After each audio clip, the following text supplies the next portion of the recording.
Hey guys, just before this video gets started, I'd just like to let you guys know that this video is probably the second video of my public transportation series in Australia.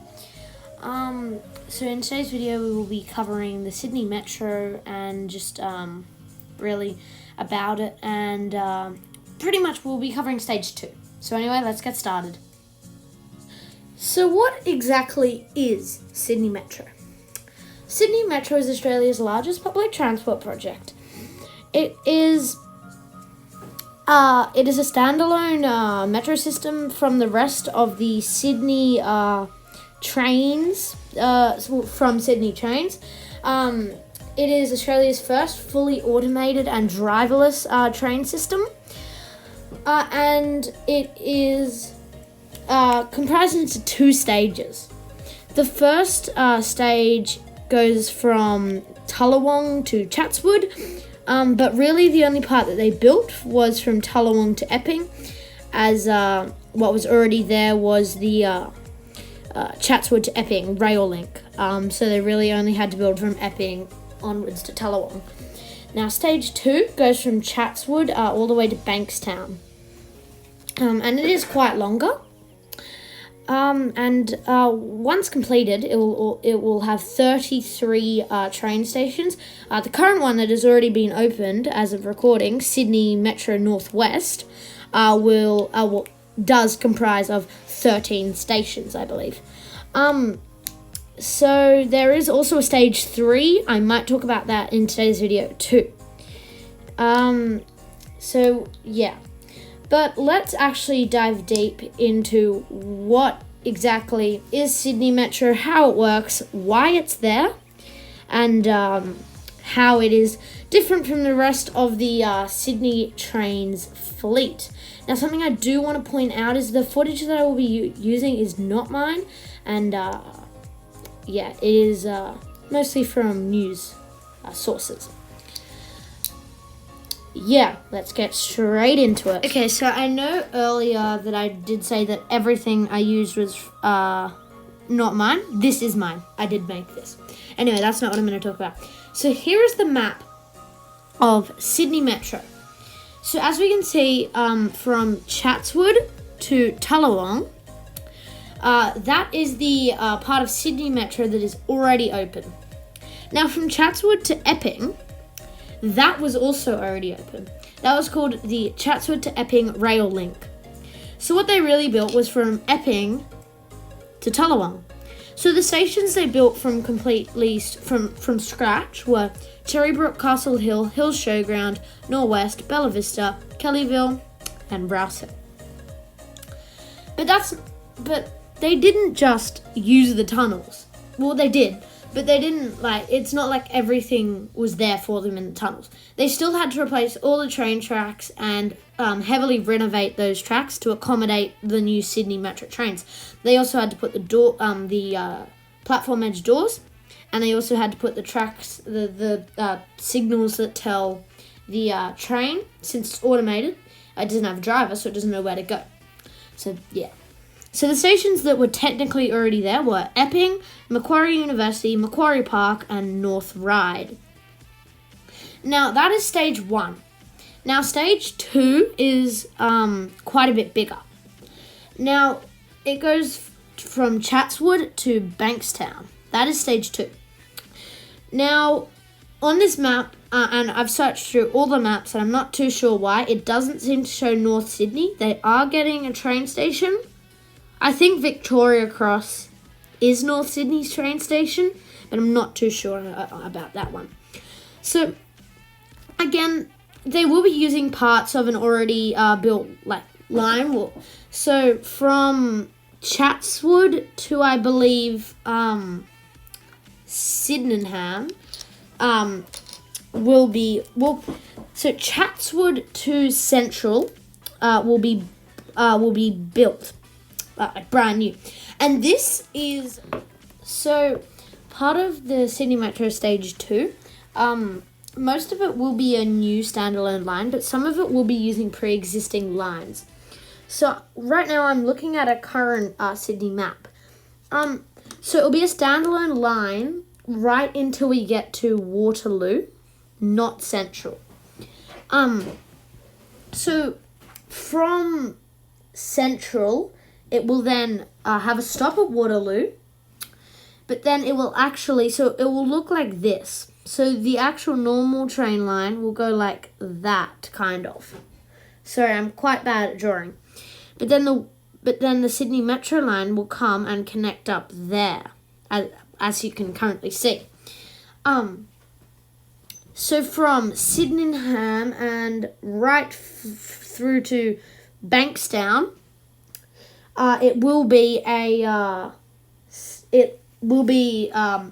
using pre-existing metro lines again. But all of these stations, I believe, will be demolished. I'm not too sure, but I think at least I'll be getting a revamp. So they'll look like the current stations on the newly opened line just up here. So like Sydenham, Marrickville, Dulwich Hill, Hurlston Park, sorry if I pronounced that wrong, Canterbury, Campsie, Belmore, can't really read that name, Willie Park,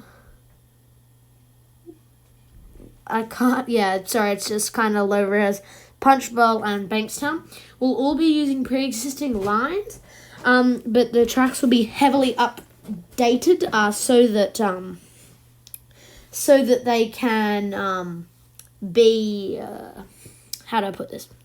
So that they can services can run faster on them. It'll be able to, and more people will be able to use the line per hour, especially in peak hour. Now something else is this line here.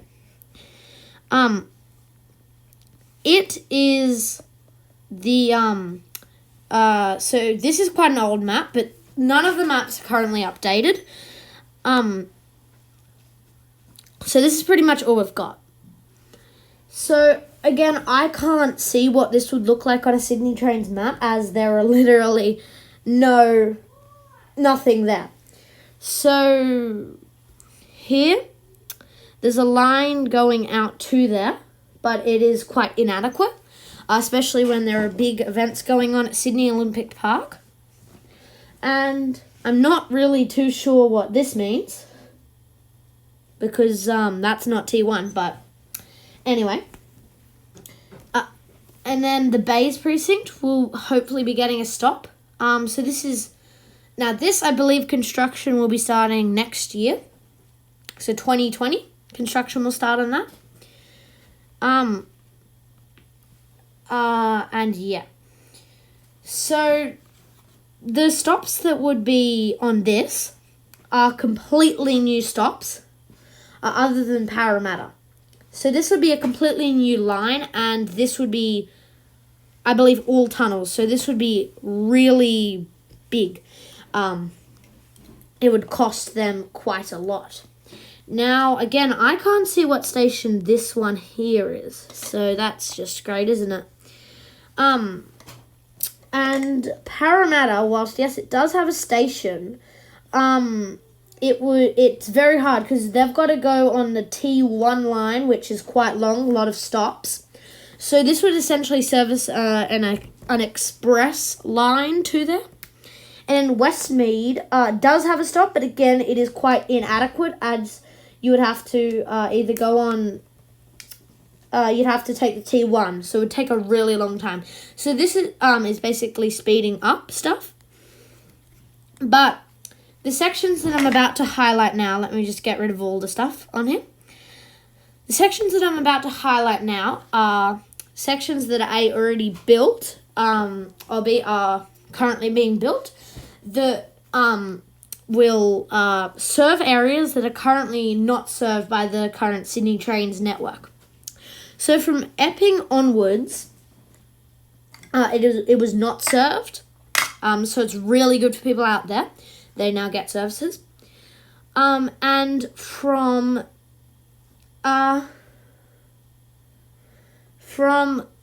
Chatswood onwards here to Waterloo, they don't have stuff. Yeah. Now, I know what you're thinking. Crow's Nest doesn't, but hang on a minute. Victoria Cross, which is North Sydney, it does have a train station. Well, this one will be a lot faster and will serve a different area of North Sydney. So that counts. Barangaroo does not have a train station. Yes, it has Wynyard, but you've still got to go through a long walk to get there. Martin Place does not have one. So sorry, Martin Place new. does have Barangaroo a train station. Will be new. My apologies. Pitt Street will be new. Now, obviously, Central won't be new, but, Central's like everything, so technically it's new. And Waterloo will be new, as on the current map, Waterloo does not have a station. Now, again, it is served by Green Square, which is quite close, but I'm going to count it as new. But then from onwards to here, these are all pre-existent stations. Now, again, this is just my opinion. I couldn't really find many news articles saying why they've done this, but I believe it is so that these areas can be served by train quite a lot faster. Because these are currently served by the T3 Liverpool line, and there seem to be quite a lot of stops in there. The Metro can do it quite a bit faster than them, and yeah, so it just makes it a lot easier for them to get into the city. Because they also have to go through stations like St. Peter's. Again, I don't know how to pronounce the name. Earnsville. And places like that. They also have to go into they have to compete for 6 tracks, which means they're constantly stopping and starting. And the Metro is going to take those services off that line and onto the Metro line, which is going to make it so much easier for other people who aren't being served by the Sydney Metro to get into the city, because it will speed up journey times into the city, because it is removing it is removing all the stations off the T4 line, which is really, really, really important to speed up process in peak hour and to bust congestion. Anyway, just before we do move on, I found a video that sums up the Bankstown line renovation for Sydney Metro really well. Sydney's 21st century rail network is coming. For more than 120 years, the Bankstown line has served Sydney's growing southwest. And now it's time to transform it for tomorrow's Sydney.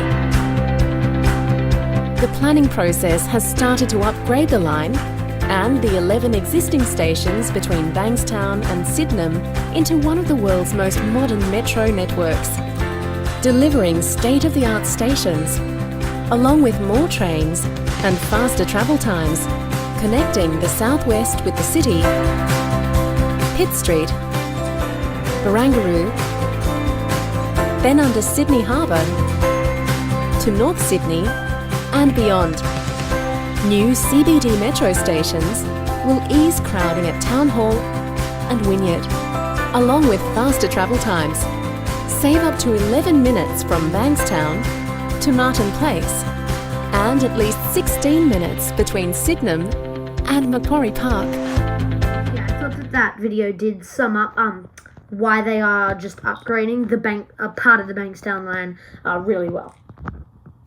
Okay, so judging from what we just saw, we can understand that the reason in which that they have made the choice to upgrade the Bankstown line instead of building a line that goes to somewhere else, is because where they're actually building the new bit of the metro line using the existing line is currently really crowded and it is in need of an upgrade. And by putting metro services on there, it will create less strain on the network and will just make it easier for commuters to get into the city, even if they're not using the Sydney Metro. Because there are only 6 tracks leading into Central Station. And also, it is in need of an upgrade, the line. So the metro services on that line will be really, really useful. Yeah. Now, a debate about the Sydney Metro is whether or not they should have used the current double-decker trains, which, if you live or visited Sydney, you would know what I'm talking about. In case you don't, for most of the Sydney trains fleet, just not the metro trains, they're actually double-decker. But the Sydney Metro trains are not. They're just a single deck, like most metro lines in the world. So let's quickly dive into and discover why they've actually decided to go for the one-level design. Yeah, let's go. So the carriage layout features some seats like on the side, as you can see from that photo right there. But other than that, it's just standing room. Now, this is very common on other metro systems because it actually allows more people to fit onto the metro system.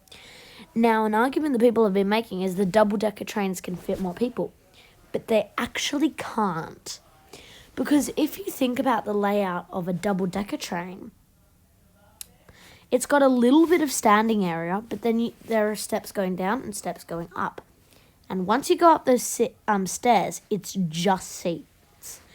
You could theoretically stand there, but nobody really stands there.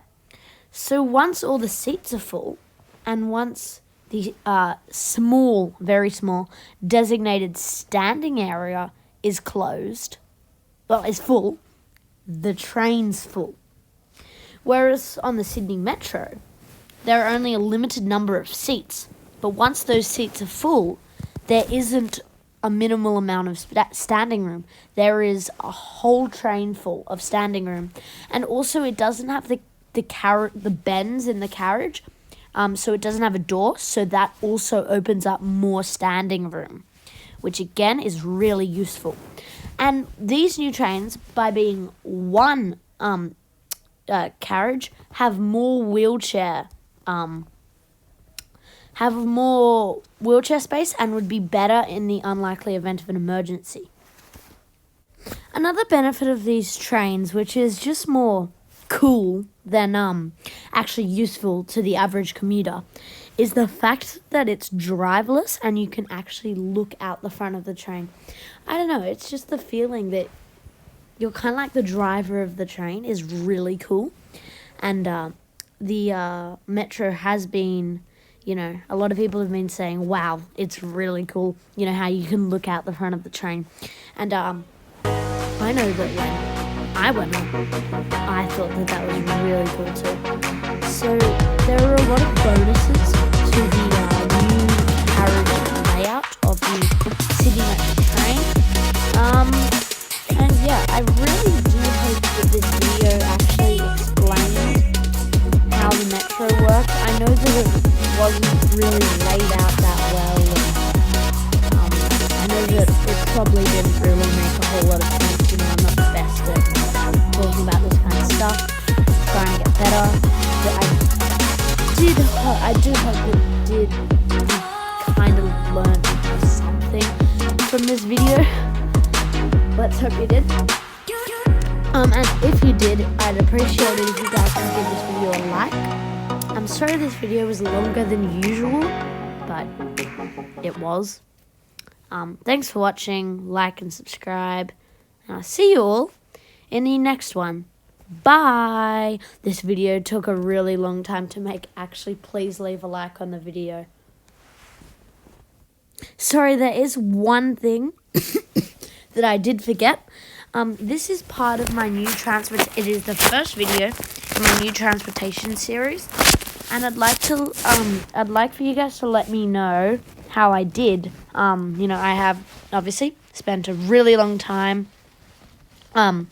making this video for you all, hopefully to enjoy, and it would really help me out if you guys could, in the comment section below, let me know how I did in this video. Another thing I'd like to mention is I did get some editing help with this video from a friend, so thank you to him. And yeah, so let me know how I did in the comment section below. If you have any other questions, also do let me know, and please subscribe. Bye!